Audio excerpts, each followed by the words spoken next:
ગઈકાલે માલવીયનગર પોલીસ સ્ટેશનમાં એક યુવતીએ બળાત્કારની ફરિયાદ નોંધાઈ હતી, જેમાં હકીકત એવી હતી કે આરોપીએ યુવતીને 2 વર્ષ પહેલા લગ્નની લાલચ આપી, એમના સાથે બળજબરીથી બળાત્કાર કર્યો અને પછી એમના સાથે સગાઈ પણ કરી અને અમુક સમય બાદ સગાઈ તોડી નાખી અને બીજી જગ્યા લગ્ન કરી લીધી.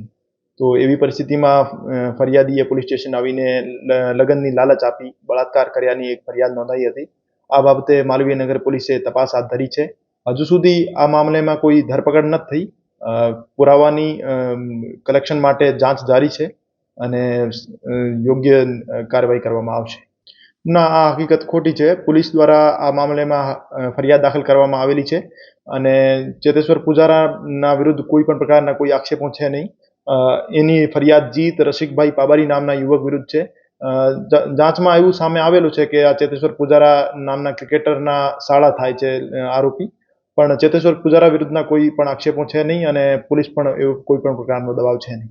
અત્યારે પીડિતાને મેડિકલ માટે મોકલવામાં આવ્યા છે અને એમનો જગ્યાનો પંચનામો અને બીજી લીગલ પ્રોસિજર કરવામાં આવી છે અને પ્રોપર